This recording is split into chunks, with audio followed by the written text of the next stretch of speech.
The florist was a shadow in a world of blinding white. Her name was Danielle Carter, and she moved with a quiet efficiency that made her almost invisible. Her hands, stained with the green of stems and the dust of pollen, worked meticulously on the grand floral arch, a cascade of ivory roses and delicate baby's breath. She was dressed in a simple, practical work apron, a stark contrast to the glittering guests who posed for photos nearby. The air hummed with the nervous energy of a wedding, thick with the scent of flowers and expensive perfume. But beneath that energy, a storm was gathering, and Danielle was at its center. The bride, Madison Hale, was a vision of entitlement. Her dress was a cloud of silk and lace, her smile a carefully constructed masterpiece for the camera. But the smile faltered as her eyes landed on Danielle. A flicker of annoyance crossed her face, then morphed into theatrical outrage. She stopped mid-pose, her hand flying to her hip. The photographer lowered his camera, confused. The laughter of the bridesmaids died in their throats. Silence fell, broken only by the click-clack of Madison's heels on the polished marble floor as she marched toward the floral arch. "What do you think you're doing?" Madison's voice was sharp, a shard of glass in the quiet garden. Danielle looked up, her expression calm, her hand still holding a white rose. She assumed the bride had a last-minute request, a change in the arrangement. "Just a final adjustment," Danielle said softly. "I noticed a few blooms were drooping." Madison scoffed, a sound of pure disdain.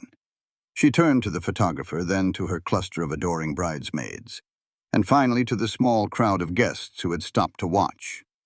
She raised her voice, ensuring everyone could hear. "You are ruining my photos! Get out of the shot!" The words hung in the air, ugly and sharp. She didn't look at Danielle as a person. She looked at her as an obstacle, a piece of furniture that was out of place. "I need this to be perfect," Madison declared, her voice rising with every word. "I'm not paying for $1 million wedding to have the janitor in the background of every picture. Step aside, now." Some of the guests gasped. Others exchanged uncomfortable glances. The bridesmaids, however, took their cue from the bride. They giggled, covering their mouths with perfectly manicured hands, their eyes mocking. The whispers started, a low murmur rippling through the crowd. "How rude. Can you believe her? She's talking to the florist like she's dirt." The cameras, which had paused, began flashing again, capturing the raw, unfiltered humiliation of the moment. They captured Madison, radiant and cruel, pointing a finger at the woman in the apron. They captured the smirks on the faces of her friends. And they captured Danielle. Danielle simply lowered her head. She didn't argue. She didn't defend herself. She just stood there for a passant moment, absorbing the collective stare of the crowd. The insult janitor was meant to sting, to strip her of her skill and her dignity. A wave of heat washed over her face, a flush of shame she hadn't felt in years. But beneath the shame, a core of steel held her steady. She carefully placed the rose she was holding back into the arch, her movements deliberate and controlled. Madison, emboldened by Danielle's silence, waved her hand dismissively. "Someone get her out of here," she commanded, to no one in particular. "Staff, do your job." The atmosphere had turned frigid. The beautiful garden, the perfect flowers, the elegant guests, it all felt like a facade, a thin veneer over something deeply unpleasant. All eyes were on Danielle, the quiet woman in the work apron. Her silence was a question mark hanging in the air. They expected tears, or an angry retort, or at the very least a hasty retreat. They got none of it. She simply turned, her back straight, and walked away from the arch, her face an unreadable mask.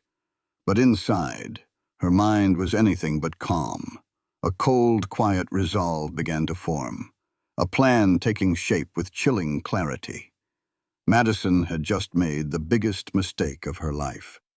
She just didn't know it yet. Before we find out what happens next, let us know in the comments what city you're watching from. And if this story is already hitting home, make sure you hit that like button. Ryan, the groom, stood beside his bride, a statue with a painted-on smile. While Madison basked in the spotlight of her own creation, Ryan's world felt like it was tilting on its axis. He saw the whole thing. He heard every word. Each insult Madison hurled at the quiet florist was a physical blow to him. His jaw was clenched so tight a muscle pulsed in his cheek. He wanted to step in, to say something, to stop the tidal wave of cruelty his fiancée was unleashing. But he was frozen. The photographer was shouting instructions. "Smile! Look at me! A little closer, you two." Ryan's lips stretched into a pained grin, but his eyes were fixed on the florist's retreating back. He saw her shoulders straight and proud even in her humiliation. He saw the dignity in her quiet exit. And his heart ached. Madison, oblivious to his inner turmoil, leaned in and whispered to him, her breath hot against his ear. "Can you believe the nerve? Some people have no class." Then she turned to her maid of honor, her voice a loud, conspiratorial whisper meant to be overheard. "I can't have some cleaning lady in the background of my $1 million wedding. The aesthetic is everything." Her friends tittered in agreement, nodding their heads like a row of expensive dolls. They didn't see the woman who had spent hours, days even, sourcing the perfect flowers, weaving them together into a work of art. They only saw a uniform, a service worker, someone they deemed beneath them. Danielle quietly gathered her toolkit from a discreet corner near the manicured hedges, a pair of shears, a spool of wire, a roll of floral tape, simple tools for a complex art. She didn't look back at the bride and groom. She didn't acknowledge the whispers that followed her like a trail of smoke. She simply focused on the task of becoming invisible, of melting into the background as Madison had demanded. Over by the catering station, a young waiter named Ethan Brooks watched the scene unfold. His tray of champagne flutes felt impossibly heavy in his hands. He was new here, just a college kid trying to make extra money over the summer. He'd seen his fair share of demanding clients, of bridezillas and groomzillas. But this was different. This wasn't just demanding. It was cruel. The air in the garden was thick and heavy, charged with the humiliation that had just taken place. It clung to the rose bushes and settled on the pristine white tablecloths. Madison, however, felt nothing but triumph. In her mind, she had corrected an imperfection. She had restored order to her perfect day. She had put a lowly worker in her place and reasserted her dominance as the queen of the ceremony. She beamed for the cameras, her smile wider and brighter than before. She believed she had won. But Danielle, now out of sight behind a latticed wall covered in ivy, took a slow, deep breath. She closed her eyes for a moment, not in defeat, but in preparation. A secret lay hidden behind her calm demeanor, a truth so monumental it would shatter the very foundations of this perfect $1 million wedding. Madison thought she was the star of the show, but she was merely a temporary actress on a stage that Danielle owned. The real performance was about to begin. The world that saw Danielle as a humble florist in a stained apron would have been shocked to see her just a few years earlier. The memory was sharp, a driving force that echoed in the quiet moments of her life. It wasn't a boardroom or a luxury estate. It was the dimly lit hallway of a high school, the air smelling of floor wax and teenage apathy. She was a young girl then, waiting for her father to finish his shift. He was the school's janitor, a kind man with tired eyes and hands calloused from work. A group of popular kids had walked by, their laughter echoing off the lockers. One of them, a girl with a cruel smile, had looked at Danielle and then at her father, who was mopping the floor. "Look," the girl had sneered, "it's the janitor's daughter. I bet she smells like trash, too." The words were a brand searing into her memory. That moment of searing humiliation became the fuel for a silent, iron-willed ambition. She wasn't just going to succeed, she was going to build an empire so vast, so powerful, that no one would ever again have the power to make her feel small. That memory was a lifetime away from the woman Danielle had become. The world knew her, if they knew her at all, as D.C. Carter, the enigmatic CEO of Carter Holdings, a real estate and hospitality conglomerate that had quietly acquired some of the most exclusive properties in the country. She was a ghost in the corporate world, a name on paper who rarely made public appearances. Her success story was the stuff of legend among the few who knew it. It started with waiting tables, double shifts that left her feet aching and her mind numb. Every dollar she saved went into community college textbooks. She studied business management on her late-night bus rides home, the pages illuminated by the passing streetlights. While other people her age were out socializing, Danielle was building. She started a small cleaning service, just her and a bucket of supplies. But her work ethic was relentless. Her company grew client by client, contract by contract. She expanded into commercial properties, then into property management. She had a gift for seeing value where others saw none, for turning neglected buildings into profitable assets. Her nights were sleepless, fueled by cheap coffee and an unshakable vision. She navigated boardrooms filled with men who underestimated her, who saw her as just a woman, and a black woman at that. They didn't see the fire in her eyes, the razor-sharp intellect behind her quiet questions. She let their arrogance be their downfall, using their dismissiveness to her advantage in negotiations. One by one, she outmaneuvered them. And then came the crown jewel of her empire, the Grand Elms Estate. It was a sprawling, historic property with rolling hills, ancient oak trees, and a majestic manor house. It had fallen into disrepair, a forgotten relic of a bygone era. The owners were desperate to sell. Danielle saw its potential. She poured her heart, soul, and a significant portion of her fortune into its restoration. She oversaw every detail, from the structural renovations to the thread count of the linens. She wanted it to be a sanctuary of elegance and respect, a place where everyone, from the wealthiest guest to the newest staff member, felt valued. And she had bought it outright, in a private deal that left the real estate world stunned. No one knew the true owner. The estate was managed by a board she appointed, her name intentionally kept off the public records. She wanted the power, not the fame, which brought her to today. This wedding wasn't just another event at her venue. It was a gift, a deeply personal, handcrafted gift for her younger brother, Ryan. She had chosen to arrange the flowers herself, to pour her love for him into every petal and leaf as a surprise. It was her way of being present, of connecting to the most important day of his life on a level that money couldn't buy. She wanted to feel the thorns of the roses, to smell the fragrance of the lilies, to create the beautiful backdrop for his happiness with her own two hands. She had slipped in with the rest of the vendors, her CEO identity hidden beneath a simple work apron. She found a strange peace in the anonymity, in being judged for the work of her hands rather than the weight of her name. Her silence in the face of Madison's tirade wasn't weakness. It was the calm before the storm. It was the patience of a predator who has already cornered its prey. Danielle Carter, the janitor's daughter, the quiet florist, the invisible CEO, was waiting. She was holding a power that Madison couldn't possibly comprehend, and she was about to use it. The bond between Danielle and Ryan Carter was forged in loss and tempered by sacrifice.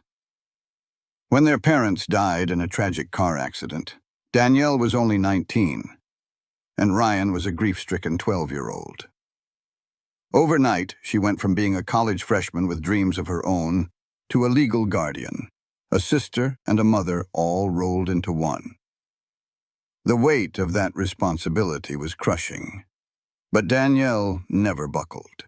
She dropped out of her university, trading her textbooks for a waitress's apron and a ledger book for their mounting bills. Their world shrank to a tiny two-bedroom apartment where the scent of burnt toast and the sound of Danielle's quiet sobbing were often the backdrop to Ryan's homework. She shielded him from the worst of it. She made sure he always had food on the table, even if it meant she ate nothing but instant noodles for a week. She attended every one of his parent-teacher conferences, her tired eyes beaming with pride at his good grades. She worked holidays, weekends, any shift she could get. her own dreams packed away in a dusty box under her bed. Ryan was not oblivious to her sacrifices. He saw the exhaustion etched on her face, the way she'd fall asleep at the kitchen table with her head on a textbook after he'd gone to bed. He saw the worn-out shoes she wore long after they had holes in them, because his own needed to be new for the school year. He knew that every opportunity he had was built on the back of her tireless labor. He never forgot it. He studied harder, determined to make her proud, to one day be in a position to give back a fraction of what she had given him. When Danielle's business finally took off, her first major purchase wasn't a fancy car or a luxury apartment for herself. It was a trust fund for Ryan's education. She sent him to the best university, ensuring he would have the future their parents had always wanted for him, a future she had temporarily sacrificed for herself. That was why this wedding was so profoundly important to her. It wasn't just a party. It was a milestone. It was the culmination of everything she had worked for. To see her little brother, the boy she had raised, happy and starting his own life. When Ryan had announced his engagement to Madison, Danielle had her reservations. Madison was flashy, obsessed with status and appearances, everything that Danielle was not. But Ryan seemed happy, and that was all that mattered to her. She wanted to give him the perfect day. So she insisted on personally decorating the wedding, not as the owner of the venue, but as his sister. She wanted to bless his union with her own hands, to weave her love and her hopes for him into the very fabric of the celebration. The floral arrangements were more than just decorations. They were a symbol of her devotion. Each rose represented a late night she had worked, each lily a tear she had shed, each strand of ivy the unbreakable bond that held them together. The audience, the viewers watching this story unfold, now understood the secret. They were in on the truth, a truth that made Madison's earlier cruelty not just rude, but sacrilegious. The bride had not just insulted a florist. She had desecrated a sacred gift. She had mocked the very symbol of a sister's lifelong love and sacrifice. And so the tension thickened. It was no longer a simple story of a rude bride and a humble worker. It was a story of family, of loyalty, of a sleeping giant that had just been prodded with a stick. Every viewer leaned in, waiting, praying for the moment of reckoning, because they knew with absolute certainty that it was coming. Madison had no idea who she was dealing with, but the audience did, and they couldn't wait to see her find out. Ethan Brooks's hands were shaking slightly as he arranged a new set of clean glasses on his service tray. He couldn't get the image out of his head. The bride's contorted face, her voice dripping with venom, and the florist's quiet, devastating stillness. It had unsettled him, burrowing deep under his skin. He replayed the scene over and over in his mind. He wasn't just a passive observer. He had seen more than most. Earlier that morning, before the guests had arrived, he had been stocking the bar near the main hall. He saw the florist, Danielle, putting the finishing touches on a magnificent bouquet for the bride's dressing room. It was a work of art, a stunning cascade of peonies and orchids. Madison had swept into the room, flanked by her bridesmaids. She picked up the bouquet, her expression critical. "The ribbon is wrong," she said flatly. "I wanted ivory, not eggshell." Danielle had reached out, her voice gentle. "I can change it for you right now. It will only take a moment." As Danielle's fingers touched the bouquet, Madison had slapped her hand away. It wasn't a hard slap, but it was sharp, demeaning. "Don't touch it," Madison hissed, her voice low and dangerous. "The help doesn't touch the bride's bouquet." "Just go get the right ribbon," Ethan had frozen behind the bar, half hidden by a large floral display. The casual cruelty of it, the dismissive wave, the word help used like a weapon. It made his stomach turn. Now, seeing the public humiliation in the garden, it all clicked into place. This wasn't a one-time outburst. This was who Madison was. A petty tyrant who got a thrill from exercising her power over those she considered beneath her. Ethan looked around at the other staff members, the bartenders, the catering crew, the other waiters. They all had their heads down, their faces carefully neutral. They were professionals. Their job was to be invisible, to serve without complaint, to endure the whims of the wealthy clientele. To speak up was to risk their job. Ethan understood that. He needed this job. His tuition payment was due next month. He should just keep his head down, do his work, and forget what he saw. But he couldn't. His grandfather had always told him, silence in the face of injustice is a choice. It's choosing the side of the oppressor. He thought of the florist, Danielle, the way she had absorbed the insults without crumbling. There was a strength in her that he couldn't quite fathom. He felt a fierce, protective urge. She deserved a witness. She deserved for someone to see and acknowledge the truth of what was happening. He slipped his hand into his pocket, his fingers finding the smooth, cool glass of his smartphone. It was a risk, a huge risk. Getting caught filming could get him fired on the spot, maybe even blacklisted from other catering jobs. But the gnawing feeling in his gut told him it was a risk he had to take. He discreetly angled his body, pretending to polish a glass while he activated the camera. He propped the phone up on his service tray, partially hidden behind a stack of napkins. The lens was perfectly positioned to capture the main patio where Madison was now preening for more photos, basking in her perceived victory. Something big was unfolding here. He could feel it in the air, a low hum of energy just beneath the surface of the polite chatter and clinking glasses. He didn't know what was going to happen, but he knew one thing for sure.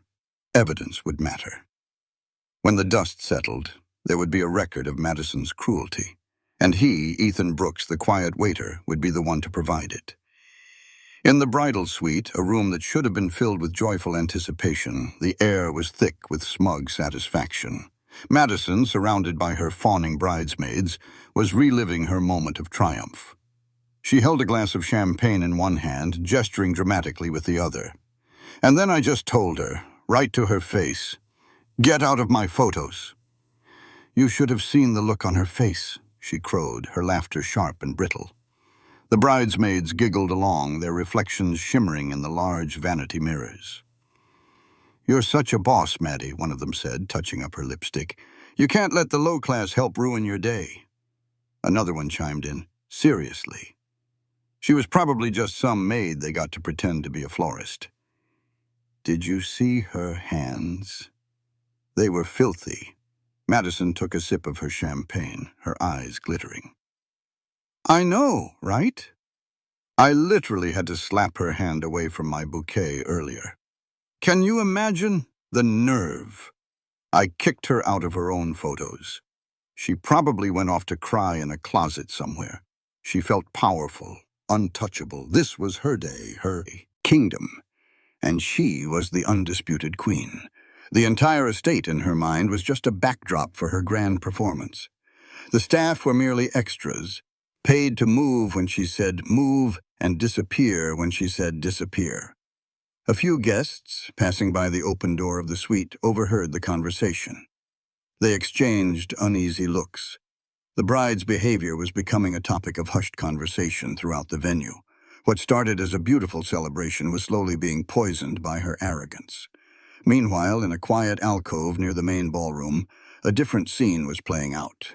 Danielle was not crying in a closet. She was working.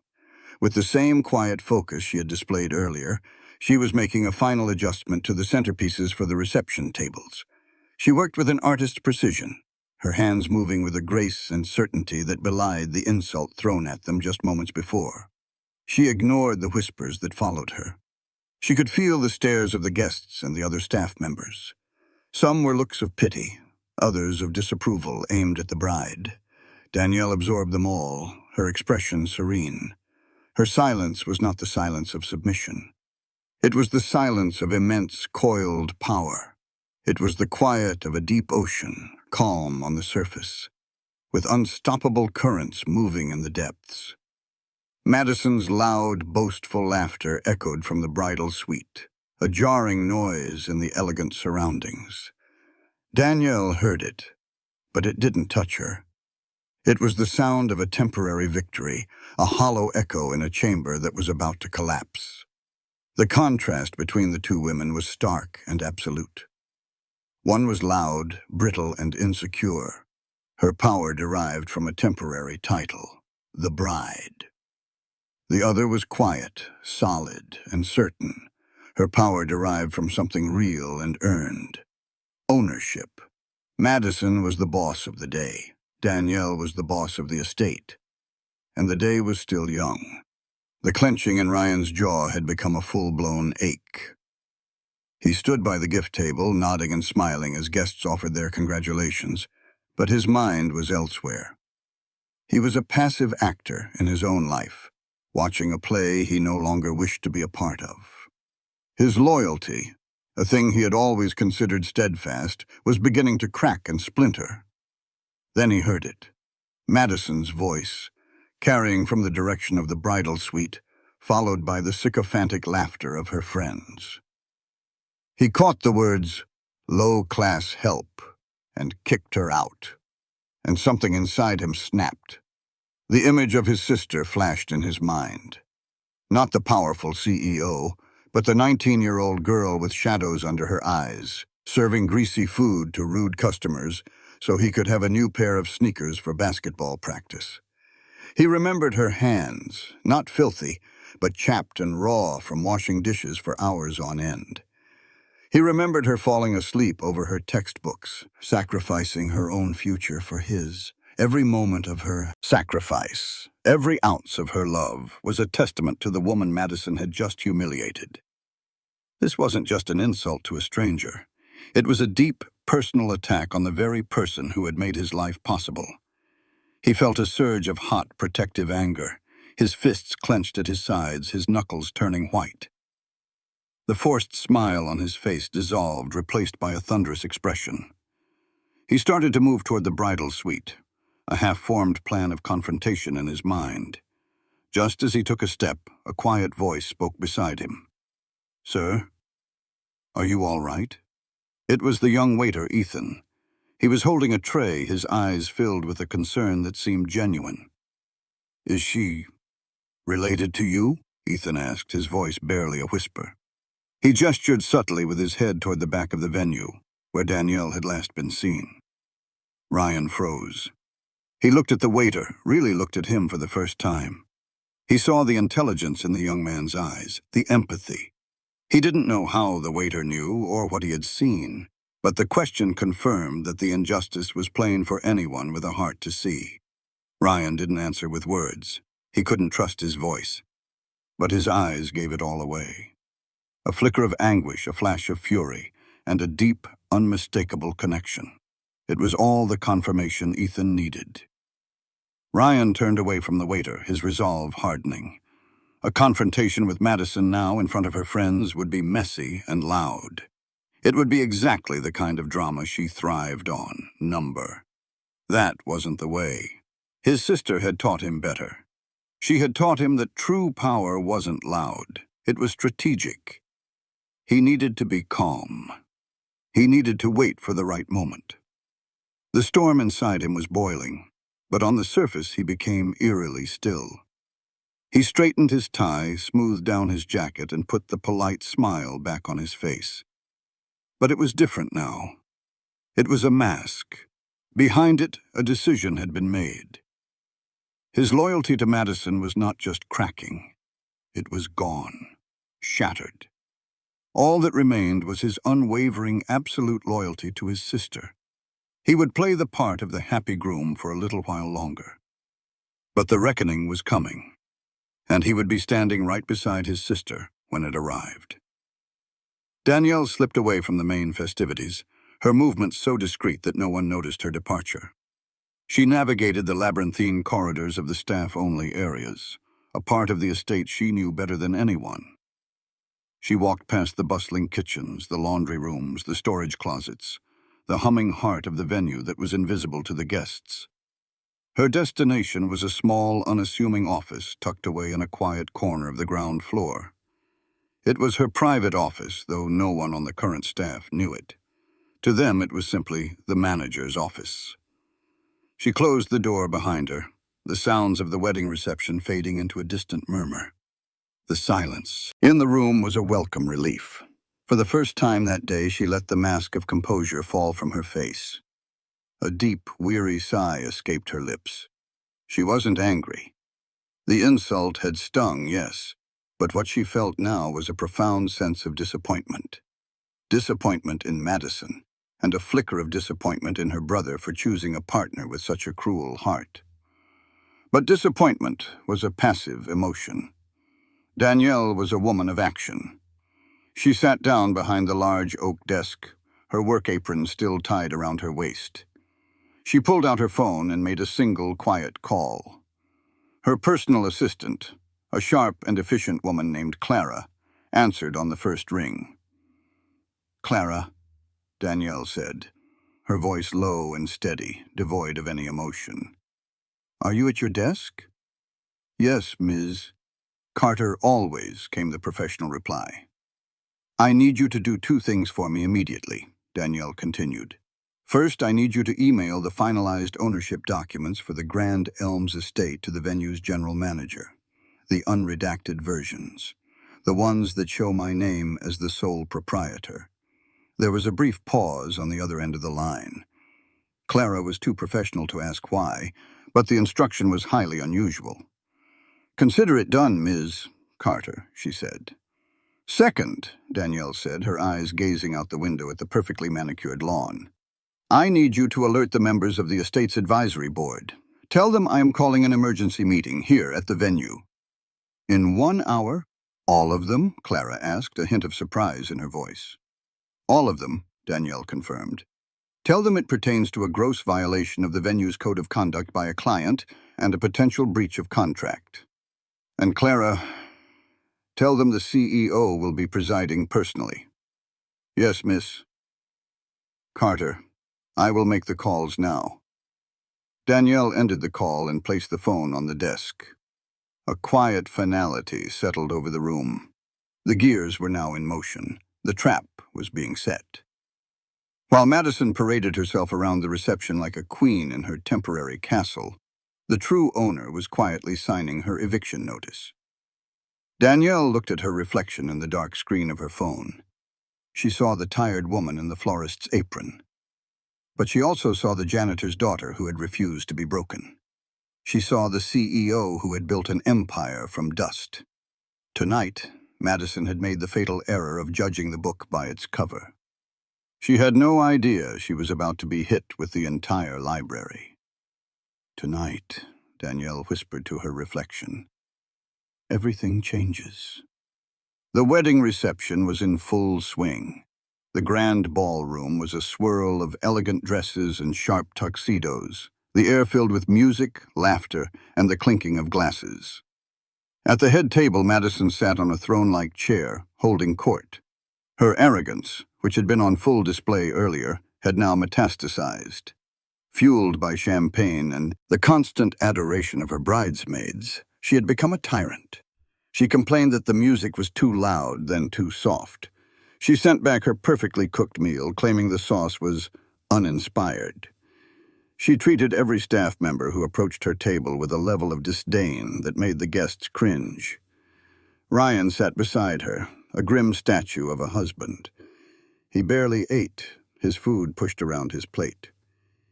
He nursed a single glass of water, his mind clear and focused on the storm he knew was coming.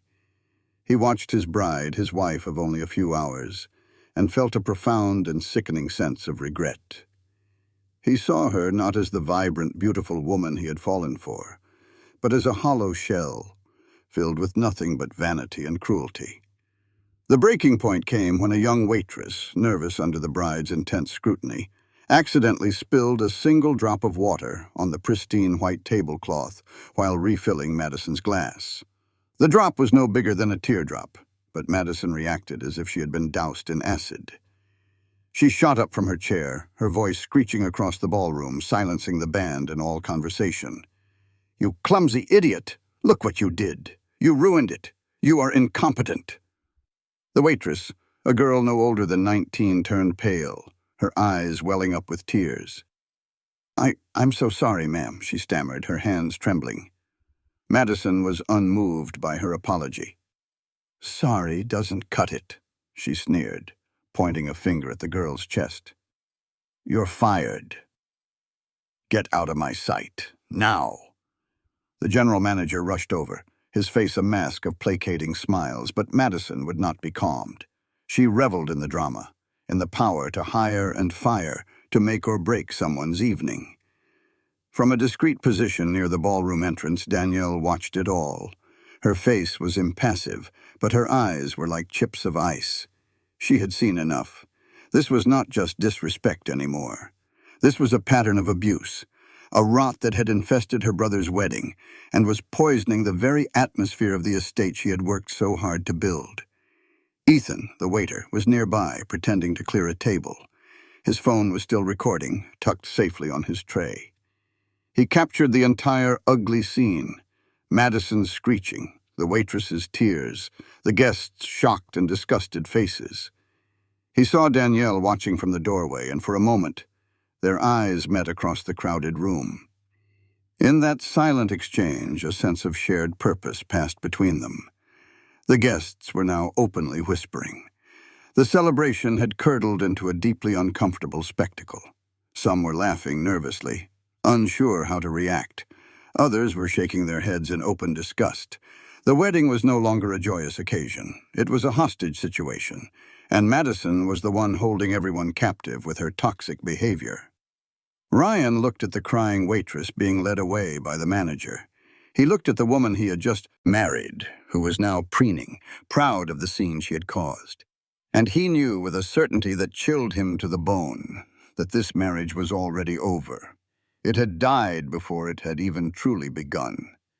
The grand reception, once a vibrant tapestry of celebration, was now a tattered and strained affair. The music played on, but the laughter was forced, the dancing half-hearted. The guests were simply going through the motions, their eyes continually darting toward the head table, as if expecting another eruption from the volatile bride. It was during a lull in the festivities that a man in a sharp, dark suit approached the head table. He was the estate's general manager, and his face was a portrait of professional gravity. He leaned down and spoke quietly, his words intended only for Madison. Mrs. Carter, he began, using her new and soon-to-be-revoked married name. I do apologize for the interruption, but your presence is required for a brief meeting with the venue's ownership board. Madison looked up at him, her expression one of pure annoyance. A meeting? Now? In the middle of her wedding? She rolled her eyes so dramatically it was a performance in itself. Are you serious? She scoffed. Can't it wait? I'm a little busy here, in case you hadn't noticed. I'm afraid not, ma'am, the manager said, his tone polite but firm, leaving no room for argument. It is a matter of some urgency. Madison sighed, a long, theatrical sound of suffering. She imagined it was about some trivial issue, extra charges for the champagne or a scheduling conflict for the next day's brunch. She felt a surge of self-importance. Of course the board wanted to meet with her. She was the most important client they had. She would go in there and put them in their place, just as she had done with the staff all day. Fine, she snapped, pushing her chair back. She grabbed Ryan's arm, pulling him up with her. Come on, let's go deal with the little people. Ryan stood up, his movements calm and deliberate. He didn't resist. He knew this was it. This was the moment everything would change. As they walked away from the table, a wave of murmurs followed them. Guests craned their necks, whispering to one another. Where are they going? What's happening? Why would the board call a meeting with the bride during her own reception? The focus of the room shifted.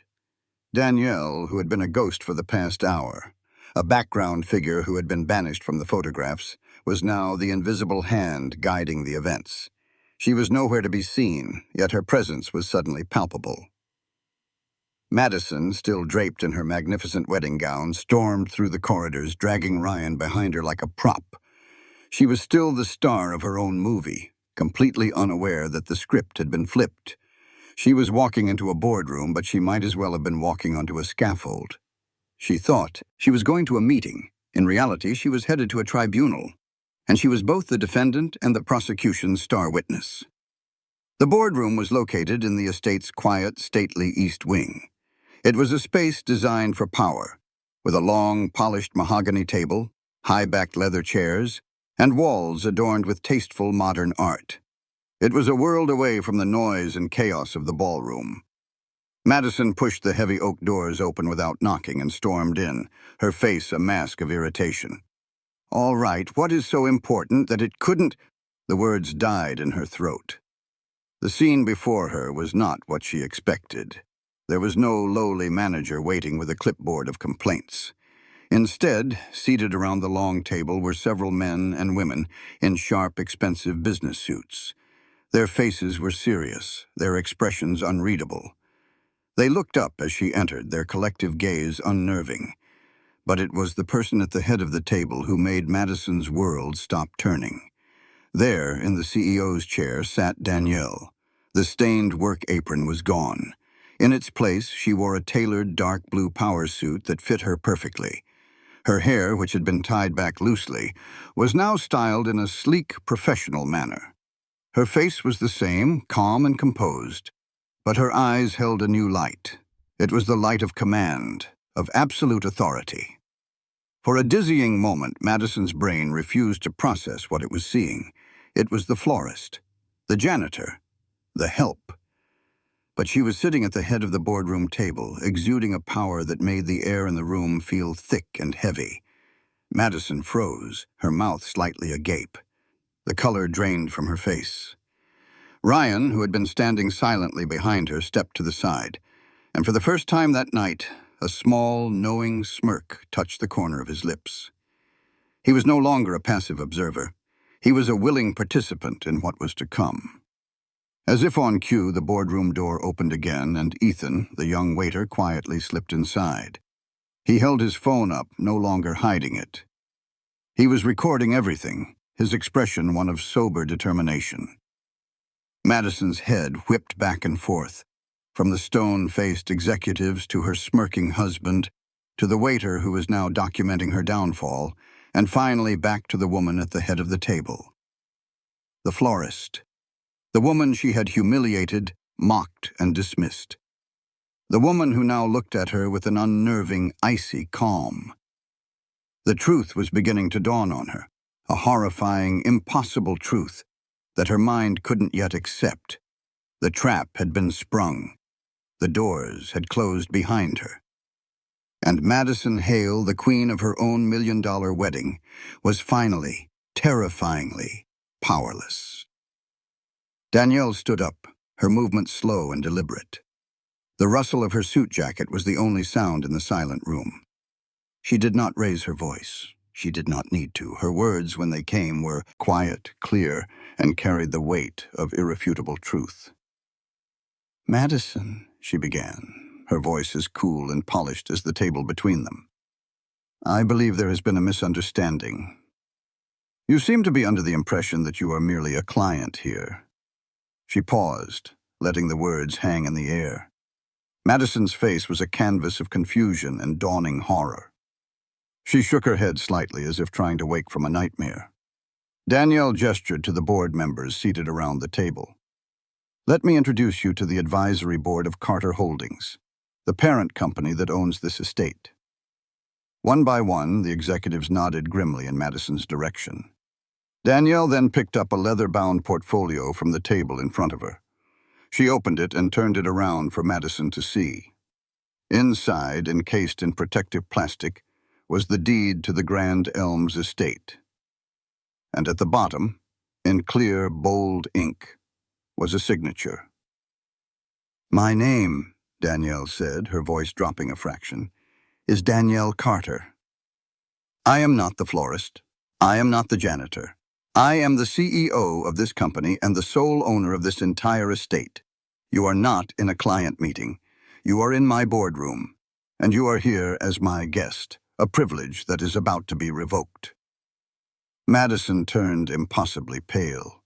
A choked, gasping sound escaped her lips. Her eyes darted around the room, looking for an exit, an ally. anything to disprove the impossible reality unfolding before her. She looked at Ryan, her eyes pleading. "Ryan? What is this? Tell them! Tell them who she is!" Ryan looked back at her, his face cold, all traces of love and affection gone, replaced by a profound disgust. "She already has," he said, his voice flat. Guests who had followed the couple out of curiosity were now peeking through the glass panels of the boardroom doors. Their whispers were audible, a rising tide of shock and amazement. The news was spreading like wildfire through the reception. The florist was the owner. Danielle slid a second document across the table. It was the event contract for the wedding. She tapped a finger on Madison's signature, then on a clause highlighted in yellow. "This is the venue's code of conduct which you signed," Danielle stated. "It explicitly forbids the harassment or abuse of any staff member. You have violated this clause repeatedly today." Madison was speechless. Her arrogance, her entire world built on a foundation of status and superiority, was crumbling into dust around her. The power dynamic had not just shifted, it had been inverted in the most spectacular and devastating way imaginable. She had tried to kick a humble worker out of a photograph. Now, she was realizing that she was the one who was truly out of place. She was a guest in the house of the woman she had just tried to destroy. The scene shifted, moving from the sterile confines of the boardroom back to the grand public stage of the ballroom. The board members, Ryan, Ethan, and Danielle, walked out, with Madison trailing behind them, a ghost in a white dress. The guests fell silent, parting to let them pass. Danielle walked to the center of the dance floor where the stage for the band was set up. A technician handed her a microphone. The low hum of the speakers echoed through the vast, silent room. Every eye was on her. "Good evening, everyone," Danielle began, her voice calm and clear, amplified throughout the hall. "I apologize for the interruption to this celebration. My name is Danielle Carter, and I am the owner of this estate." A collective gasp swept through the crowd. Phones were instantly raised, recording the incredible moment. "Today," Danielle continued, her eyes finding Madison in the crowd, "I had the unfortunate experience of being treated not as a person, but as an obstacle. I was called a janitor, my work was disrespected, and my presence was deemed a stain on what was supposed to be a perfect day." She paused, letting the weight of her words settle. "It has also come to my attention that I was not the only one. Multiple staff members who worked tirelessly to make events like this possible have been subjected to cruel and abusive behavior by the bride, Madison Hale." As if on cue, a large projection screen behind the stage, which had been displaying a slideshow of the happy couple, flickered to life. But it wasn't photos of Ryan and Madison that appeared. It was Ethan's video. The crowd watched in stunned silence as the footage played. They saw Madison slapping Danielle's hand away from the bouquet. They heard her hissing, "The help doesn't touch the bride's bouquet." They saw the public humiliation in the garden, Madison's voice screeching, "Get her out of my photos!" And finally, they witnessed the brutal, unnecessary firing of the young waitress over a single drop of water. The evidence was undeniable, her cruelty laid bare for all to see. The guests gasped and murmured, their shock turning to outrage. Madison's friends, the giggling bridesmaids, now looked at the floor, their faces burning with shame. Madison stood frozen, exposed and utterly humiliated. She began to stammer, to cry, to plead. "No, it's not. I didn't mean it. Please." But her pleas were drowned out by the rising tide of disapproval. Danielle's voice cut through the noise, cold as ice. "This venue, my home, was built on a foundation of respect. You have violated that foundation. Therefore, under the terms of the contract you signed, this event is terminated. Security will now escort you off the premises." Madison's face crumpled. "No, you can't do this. It's my wedding." Ryan stepped forward then, his expression one of finality. He looked at the crying, pleading woman before him and felt nothing but emptiness. "It's not your wedding anymore, Madison," he said, his voice ringing with conviction. He reached for her hand, but not in a gesture of comfort. He slid the brand-new wedding ring from her finger. "And you're not my wife." He let the ring drop to the floor where it clattered and rolled away, a tiny, glittering symbol of a future that had just been erased. "As far as I'm concerned," Ryan said, his voice filled with a quiet rage that was more terrifying than any shout, "you're fired from this marriage, too." Madison collapsed. A wail of pure, unadulterated despair tore from her throat as she sank to the floor, her expensive white dress pooling around her like a shroud. The Queen had been dethroned in the most public and brutal way imaginable. Two professional but firm security guards moved toward her, their presence a quiet final statement. The party was over. As Madison was being helped to her feet, her face streaked with tears and makeup, Danielle's attention turned to another person. She scanned the crowd and her eyes landed on Ethan, the young waiter, who was standing near the edge of the stage, still holding his phone. He had lowered it, his job as a secret documentarian now complete. Danielle gestured for him to come forward. Ethan hesitated for a moment, looking around in disbelief before making his way to the stage. He stood before Danielle, his waiter's uniform suddenly feeling inadequate. "Ethan Brooks," Danielle said, her voice now warm, the ice from moments before completely gone. She spoke into the microphone, ensuring everyone could hear. "Today, you had a choice. You could have stayed silent. You could have kept your head down and collected your paycheck. It would have been the easiest thing to do." She looked at him with genuine admiration. "But you chose to do what was right, not what was easy. You saw an injustice, and you refused to be a passive bystander. You showed courage, integrity, and a deep sense of character." The guests, who had been watching Madison's downfall with a mixture of shock and satisfaction, now turned their full attention to this new development. Danielle placed a hand on Ethan's shoulder. "People with your character are rare and invaluable. Carter Holdings is not just in the business of property. We are in the business of people, and I would be honored to have you on my team." Her next words sent a ripple of applause through the ballroom. "In front of everyone here, I would like to offer you the position of my personal executive assistant. Your tuition will be covered, and your starting salary will be triple what you are making here tonight." Ethan's jaw dropped. He stared at Danielle, speechless. The guests erupted into cheers and applause. It was a moment of pure cinematic justice. The villain was vanquished, and the quiet hero was being rewarded for his virtue. Amid the cheering, Madison was escorted out of the ballroom. She was no longer the radiant bride, the center of attention. She was a pariah, a cautionary tale whispered from guest to guest. They spoke of how her face had turned ashen, how her perfectly constructed world had shattered in an instant. They whispered about karma, about how pride comes before the fall, about how you should always be kind to the people you meet on the way up, because you will surely meet them on your way down. And no one had fallen further or faster than Madison Hale. Her $1 million wedding had ended not with a champagne toast, but with a humiliating eviction.